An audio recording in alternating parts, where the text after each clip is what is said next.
Donc, je vais vous laisser la parole, Nathalie et Cécile, et on se retrouve dans une vingtaine de minutes pour les échanges. Très bien, merci Corinne. Alors, je me permets, je vais essayer de partager. Hop. Est-ce que vous voyez tous mon écran? Très bien. Parfait. Super. Donc, on va commencer par se présenter. Donc, je suis Nathalie Durand, je suis maître de conférence, enseignant-chercheur pour le laboratoire C'est moi et à l'IAE Réunion. Et moi, je suis donc Cécile Monnier, enseignant-chercheur spécialisée en marketing et également rattachée au laboratoire C'est moi de La Réunion. Donc, nos travaux, comme le disait Corinne, nos travaux de recherche conduits sur notre territoire insulaire de La Réunion visent à mettre en évidence les mécanismes par lesquels la RSE et notamment l'ancrage territorial deviennent ensemble un levier de création de valeur partagée. Donc, nous nous intéressons particulièrement aux entrepreneurs qui ont décidé de s'engager volontairement dans une démarche de développement durable et qui peuvent devenir évidemment des sources d'inspiration pour tout un territoire insulaire. Voilà, alors nos recherches prennent sens dans le cadre réglementaire foisonnant autour de la RSE. Je peux citer la loi sur le devoir de vigilance, la loi Pacte, la loi Egalim, mais il faut savoir aussi qu'à l'île de la Réunion, le préfet de l'époque, en 2023, avait décrété un plan régional pour la souveraineté alimentaire qui avait pour objectif d'aller progressivement vers une agriculture résiliente, circulaire et durable. Pour comprendre un peu mieux le contexte réunionnais, on est donc une île à 10 000 km de la France métropolitaine qui est particulièrement vulnérable en termes économiques, sociaux et environnementaux. Il faut savoir qu'on a dépassé les 860 000 habitants, qu'on a une population qui est concentrée principalement sur la capitale et sur le littoral, qu'on est dépendant forcément en termes d'approvisionnement vis-à-vis de l'extérieur et que notre taux de chômage aujourd'hui est 2 fois plus important que celui de la France métropolitaine. Donc cela crée des tensions environnementales, sociales, notamment en termes de logement, d'emploi, d'inclusion et de sécurité. Donc dans ce cadre, depuis 2016, l'IAE Réunion s'est associée avec d'autres acteurs économiques de l'île, notamment la CPME Réunion, Groupama, Air France, Antenne Réunion, etc., dans un trophée qu'on a dénommé Entreprises et Territoires et qui a pour objectif de mettre en évidence, de valoriser les innovations sociales et environnementales d'acteurs et notamment de PME réunionnaises.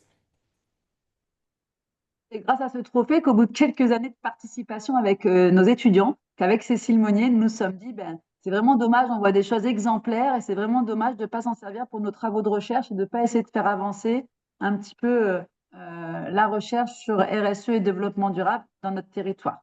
Donc, le cadre conceptuel sur lequel repose la plupart de nos travaux, c'est central dans nos travaux, c'est la théorie de la valeur partagée, de la création de valeur partagée de Porter et Kramer, qui dit qu'en fait, la valeur partagée, c'est quoi?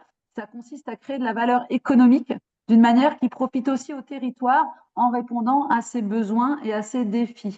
Donc, nous nous intéressons évidemment pour cela, notamment aux relations entre toutes les parties prenantes, par exemple salariés, clients, fournisseurs.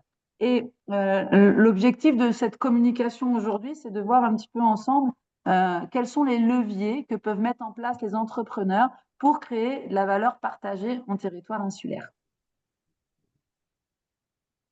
Alors, nous avons privilégié dans nos recherches 3 axes majeurs. Le premier est plus entrepreneurial et concerne le rôle modèle. Le deuxième axe tourne autour de l'économie sociale et solidaire en tant que modèle d'innovation sociale. Et enfin, nous avons un axe plus marketing avec le concept de légitimité territoriale. Donc, pour revenir sur le premier axe concernant le rôle modèle, l'idée du rôle modèle, c'est d'être un exemple en termes de comportement, en termes de réussite. Et ces rôles modèles peuvent devenir des sources d'inspiration, notamment dans le champ de l'entrepreneuriat. Bonjour Mickaël, bonjour Elodie. Donc voilà, moi je suis consultante et j'aide les entreprises. Je suis désolée, j'entends Oui, des moi personnes parler. aussi. Ah, ça y est. Donc, nous sommes intéressés notamment à une jeune entrepreneur féminin qui développe des pratiques RSE fortes sur le territoire et qui, pour nous, pouvait devenir un rôle modèle pour le territoire et pour tous les étudiants qui étaient engagés dans le trophée et qui exerçaient également chez elle. Donc, on a pu voir à travers ces travaux qu'il y a vraiment des différences de conception liées à la RSE compte tenu du genre. Donc, il y a vraiment des différences entre hommes et femmes et que les valeurs du développement durable sont des valeurs qui sont propres et qui sont fortes chez les femmes. Donc, elle développe en particulier de nombreuses actions en termes de QVT et de développement des collaborateurs. Concernant le deuxième champ de nos recherches, l'économie sociale et solidaire, qui est principalement un modèle associatif, mutualiste. L'idée était de voir dans quelle mesure ce modèle pouvait se décliner dans le secteur privé.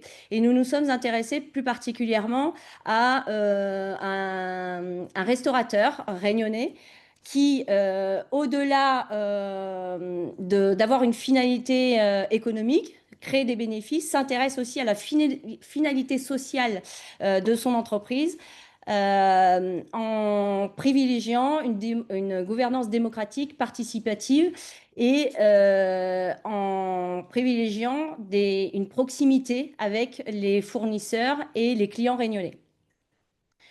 Et enfin, dans le troisième axe sur la légitimité territoriale, l'idée était de voir dans quelle mesure cette légitimité territoriale pouvait jouer un rôle central dans le positionnement d'une enseigne, d'une marque, et avait des conséquences directes sur l'image et la confiance envers l'enseigne. Donc, on a pu mettre en évidence à travers nos travaux le fait que la légitimité territoriale d'une enseigne pouvait évoluer via deux leviers principaux, que sont l'enracinement territorial, donc les fortes relations entretenues avec l'écosystème local et la mise en avant des produits du terroir, et à travers le second levier qui est l'imprégnation territoriale, c'est-à-dire l'emploi local et les référencements locaux. Alors, donc, vous l'aurez compris, nos travaux de recherche sont à visée exploratoire et compréhensive. La méthodologie que nous mobilisons pour la plupart de nos travaux est la méthodologie qualitative. Et pour le recueil de données, nous mobilisons différentes méthodes. Évidemment, des entretiens semi-directifs, mais aussi la méthodologie originale de la netnographie. Et nous utilisons beaucoup les sites internet, réseaux sociaux, les blogs, les vidéos, les témoignages disponibles sur les entrepreneurs que nous choisissons pour nos études de cas, selon la thématique. Grâce au Trophée Entreprises et Territoires, nous avons la chance de faire beaucoup de visites sur site, de discuter avec des clients, des fournisseurs, des partenaires. Mais globalement, quand nous avons un sujet qui nous tient à cœur, on passe régulièrement par une étude de cas. Donc, on fait souvent des études de cas. Madame Monnier vous en a parlé précédemment.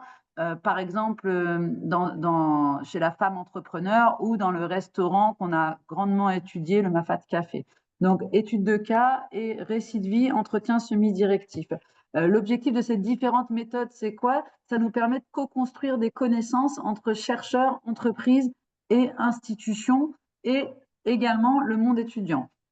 Donc, grâce au Trophée Entreprises et Territoires, on arrive à valoriser les pratiques RSE, mais nous pouvons aussi sensibiliser mieux nos étudiants grâce à la formation par pédagogie inversée, la formation à la RSE par pédagogie inversée, et également, dernier point, la médiatisation du trophée nous permet d'étendre les connaissances également au grand public, à la population réunionnaise, parce qu'il faut savoir que le média sur lequel le trophée est diffusé est vraiment un média très regardé par les Réunionnais dans notre territoire.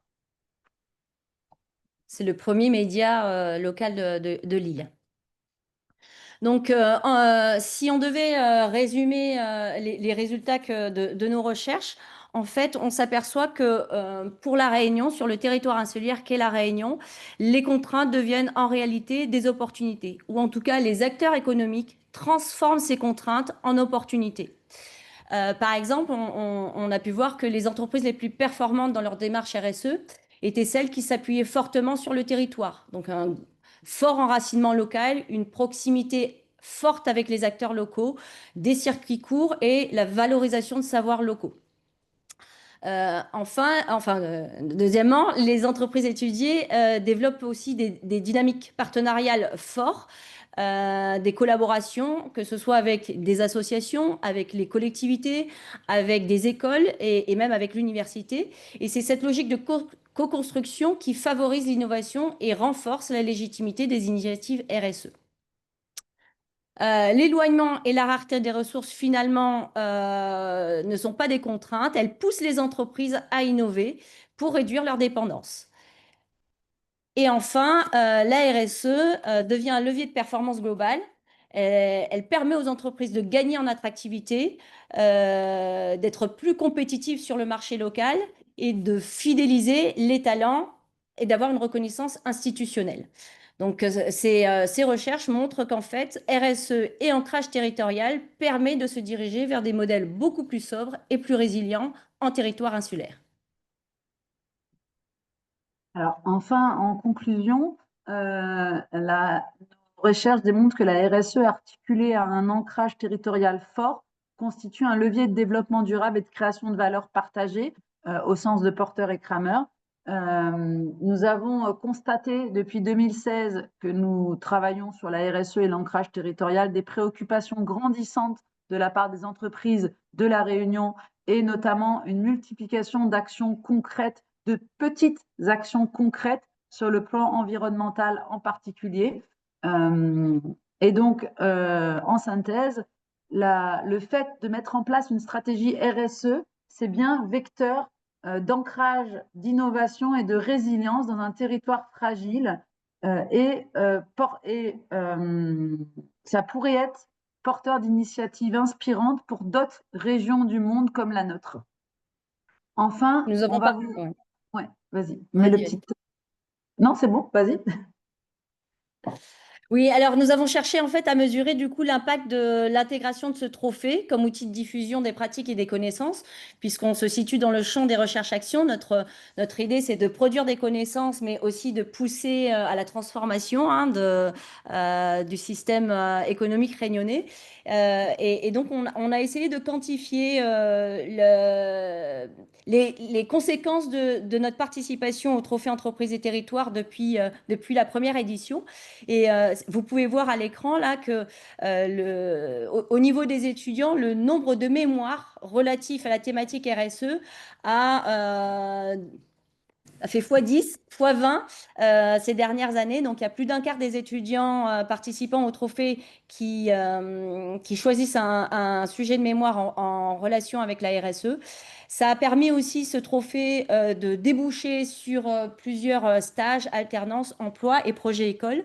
Et du point de vue du CEMOA, des enseignants-chercheurs, nous avons pu, depuis quelques années, participer à des colloques et proposer des articles dans des revues ou des chapitres d'ouvrages. Et nous vous remercions pour votre attention. Merci beaucoup à vous pour cette présentation qui en fait est une synthèse de Oui. tout le travail que vous effectuez sur la Réunion. Et on retrouve bien la richesse des méthodes qualitatives qui sont finalement variées et qui vous permettent de travailler avec différents cas et différentes institutions et qui permettent d'enrichir votre travail. Alors, je voudrais voir s'il y a des personnes parmi les participants qui ont des questions à poser. Sinon, je vais commencer pour lancer un petit peu les interactions. Ah ben voilà, Marie-Noël Chalaï de Brest qui a levé la main. Vas-y Marie-Noël, je t'en prie. Oui, bonjour, merci beaucoup pour ce travail. Alors, il se trouve que des travaux qu'on a faits en Guadeloupe rejoignent un peu la question de l'impact de l'insularité et du rapport au maritime.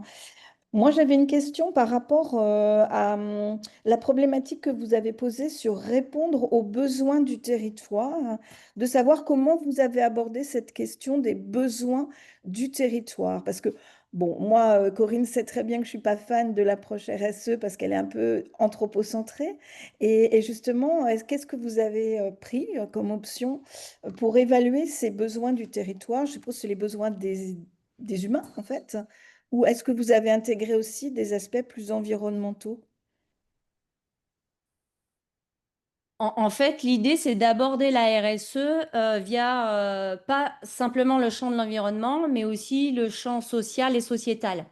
Nous, nos recherches s'axent principalement sur l'ancrage territorial et de dire que c'est via les acteurs sur le territoire et les opportunités, enfin en tout cas les contraintes qu'on transforme en opportunités, qu'on arrive à faire évoluer les choses et à aller vers des modèles plus résilients.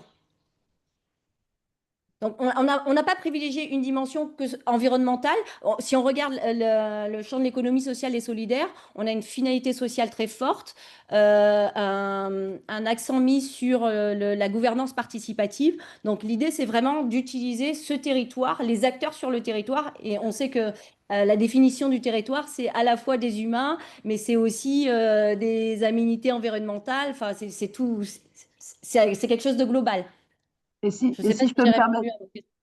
si je peux me permettre juste de compléter, en fait, on est venu à se pencher sur la RSE parce que justement, en échangeant avec les entrepreneurs, quand ils nous racontaient leur récit de vie sur la création de leur entreprise, on s'est rendu compte qu'en fait, c'était naturel chez eux, par exemple, d'embaucher des salariés, enfin des jeunes qui étaient du territoire, qui étaient proches de leur entreprise, parce qu'on a beaucoup un gros taux de chômage. Donc pour eux, c'était naturel d'embaucher plutôt les jeunes qui habitent à côté de leur entreprise, d'à côté de l'endroit où ils allaient ouvrir leur entreprise.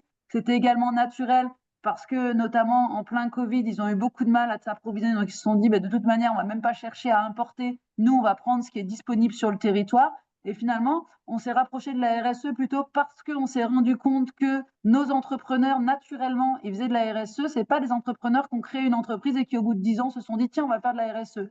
Non, pour eux, c'était vraiment naturel. C'était vraiment pour eux la seule façon de créer une entreprise sur notre territoire parce qu'on est loin de tout, parce que localement, par exemple, il n'y a pas de pommes. Donc, on ne va pas vendre de la pomme, on va plutôt vendre de la patate douce, on va plutôt vendre des fruits de la passion. Vous voyez, donc c'est vraiment plutôt par conviction de l'humain, de l'homme, que les entreprises se tournent vers finalement de la RSE plutôt que pour mettre en place une stratégie qui va devenir obligatoire très rapidement pour beaucoup.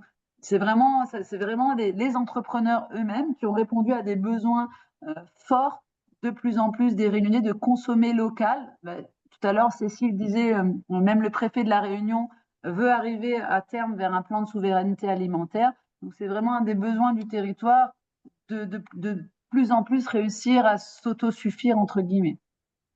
Et l'idée de la création du trophée auquel on est associé depuis le début, hein, avec la CPME, c'est de se dire qu'on a des PME à La Réunion qui sont vertueuses, qui aimeraient faire connaître davantage ce qu'ils font au grand public et nous, à nos étudiants. Et c'est pour ça qu'on s'est associé à ce trophée et qu'on a inscrit nos étudiants dans ce trophée pour qu'ils découvrent des pratiques vertueuses et des entreprises qui ont besoin de se faire connaître sur ce sujet-là. C'est bien avant que la RSE et le développement durable, tout ce qui est des DRS, deviennent obligatoires dans les référentiels. On s'y est intéressé bien avant ça parce que pour notre territoire, c'est vraiment très, très important. Alors, je ne dis pas que ce n'est pas important ailleurs, hein, mais chez vous, en Guadeloupe, ça doit être aussi pareil. C'est d'autant plus important quand on se retrouve dans un territoire insulaire aussi éloigné finalement de la France métropolitaine. Donc, globalement, en fait, enfin, vous avez une approche qui est plutôt une approche par les parties prenantes. Hein, Exactement. ça domine un peu plus que la RSE dans votre approche. Et ça veut dire aussi, est-ce que dans le concours, la dimension, parce que le risque environnemental, on sait qu'il est minoré, et il va impacter aussi la dimension sociétale, sociale. Est-ce qu'il est pris en compte quand vous évaluez le caractère? Parce que dire que c'est local, c'est absolument pas suffisant pour savoir si quelque chose est vertueux sur le plan environnemental. Parce qu'il y a des pratiques et des pratiques ancestrales qui sont des fois extrêmement destructrices de la biodiversité aussi, par exemple. Donc, c'est quoi les critères en fait? Alors, on a tout l'aspect circulaire aussi qui est pris en considération. Donc, l'idée, c'est de dire aujourd'hui, on a des déchetteries de toute façon qui sont surchargées et qu'on on arrive au bout et qu'il faut arriver à réutiliser les ressources. Donc, dans le cadre du trophée, en fait, nos étudiants du master CCA et du master marketing sont amenés à faire des audits ou des diagnostics RSE et ils ont du coup une fiche sur laquelle il y a l'aspect environnemental, il y a l'aspect social, il y a l'aspect sociétal aussi, avec les relations avec les parties prenantes qui sont évaluées. À travers les indicateurs des 17 ODD en fait. C'est ça. Merci beaucoup pour cette première intervention. Est-ce qu'il y a d'autres interventions dans l'assistance? Oui, je ne sais pas si j'ai levé la main. Donc, bonjour à Oui, tout le monde. allez-y, Amanda. Bonjour. Oui, je vois que donc l'étude a été focalisée sur l'île de la Réunion. Est-ce que cette étude, vous prévoyez de l'étendre à d'autres régions, par exemple votre voisin, l'île Maurice? C'est là que je suis né d'ailleurs. Donc, je veux savoir si cette étude, il y a des partenariats entre l'île de la Réunion et de l'île Maurice, ou bien c'est uniquement la Réunion. Pour, Alors, pour le moment, ouais, vas-y, vas-y, Nathalie. Non, je disais que pour le moment, on s'est focalisé sur le territoire de la Réunion parce que il n'y avait aucune recherche en termes de développement durable et RSE qui était entreprise à notre connaissance, en tout cas sur le management, la gestion d'entreprise. Euh, on n'a pas prévu forcément d'aller transmettre, enfin d'aller travailler sur Maurice. Par contre, il y a le territoire de Mayotte également, qui est un territoire français. Et on a rencontré des entrepreneurs qui, eux, tentent déjà de développer des partenariats sur Mayotte, où c'est une situation encore plus prégnante que celle de notre territoire. Mais c'est vrai que pour l'instant, on s'est focalisé sur le territoire de la Réunion parce que le trophée sur lequel on travaille avec nos étudiants est focalisé sur notre territoire. Mais par ce trophée, on a aussi rencontré des entrepreneurs qui, eux, développent des partenariats. Les seuls partenariats sur Maurice sur lesquels on a travaillé, c'est surtout des entrepreneurs qui vendent, notamment dans les duty-free Réunion Maurice. Des entrepreneurs qui fabriquent des produits locaux, mais les seuls endroits pour l'instant à Maurice où ils développent leurs produits, ce n'est qu'en duty-free. Donc on n'a pas encore, mais effectivement, ce serait intéressant. Et c'est vrai qu'on a des collègues qui travaillent en collaboration avec des centres de formation à Maurice. Et l'idée, ce serait effectivement d'étendre les recherches à nos voisins. Après, nous, on a parlé d'insularité, mais on a participé à un colloque où on a des Canadiens qui ont discuté avec nous en disant, bah, vous rencontrez ces problématiques parce que vous êtes des îles, mais quand on est au Canada et dans des contrées éloignées, on a exactement les mêmes problèmes. Donc, ce que vous nous dites nous parle particulièrement. Très bien. Parce que les Mauriciens avancent également sur ces sujets-là énormément. Donc, je pensais qu'il pourrait y avoir un peu de collaboration, de partenariat. Merci beaucoup. Merci. Merci. Pascal Mioche a levé la main également. Oui, bonjour. Alors, je ne suis pas du Bonjour. tout chercheur. Moi, je suis le président du conseil de l'IAE de Grenoble. Par contre, en parallèle, je suis président du conseil de développement du pays Waronnais, qui est une agglomération de 100 000 personnes à peu près dans la périphérie de Grenoble. Et je trouve cette approche de la RSE, finalement, ça rejoint un peu ce que vous veniez de dire sur le Canada. Finalement, j'ai l'impression que chacun des territoires, y compris en métropole, ont une approche de plus en plus insulaire finalement de la RSE, puisqu'on parle de circuits courts, on parle de production locale. Donc, j'ai trouvé ça très intéressant. J'ai tout de suite fait le parallèle et ça rejoint bien la remarque des gens du Canada, quoi. Merci. Merci. Merci beaucoup.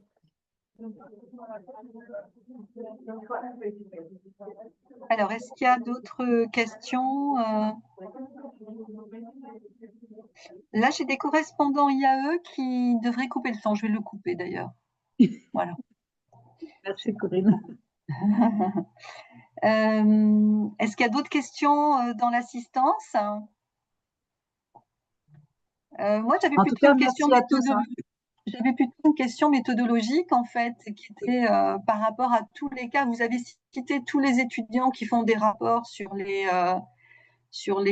trophées et sur les études d'entreprise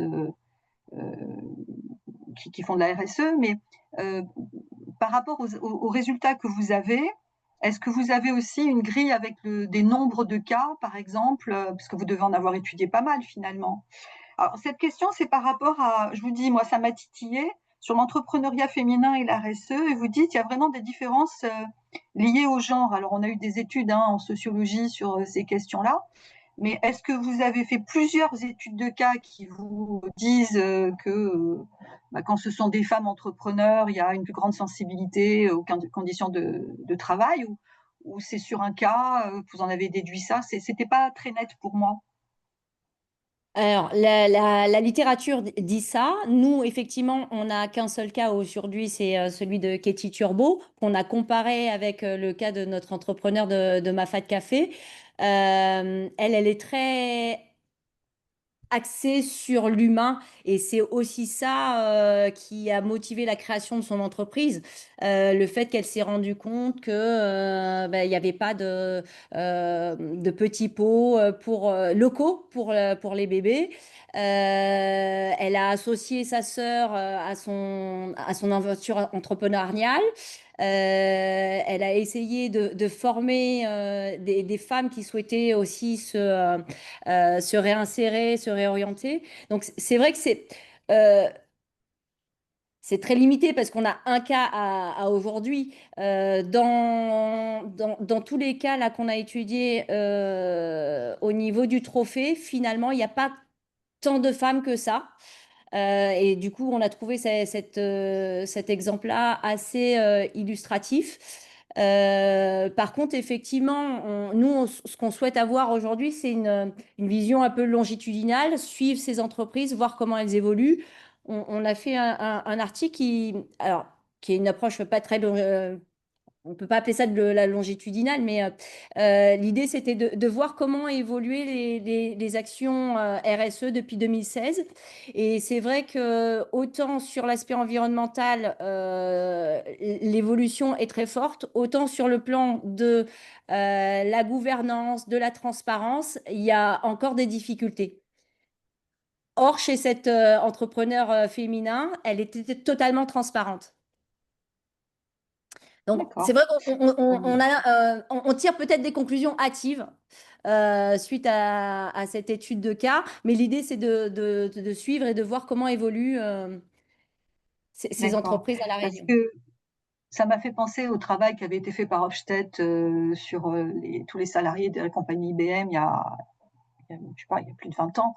Donc, il y avait déjà des pistes dans ce sens. Après, sur un seul cas, je pense que c'est difficile de tirer des conclusions comme ça. Donc, je pense que vous pouvez le mettre comme quelque chose qui peut venir abonder déjà des résultats précédents, mais vous pouvez peut-être pas en tirer des conclusions comme vous l'avez fait de façon très affirmative en disant il y a vraiment des différences liées au genre.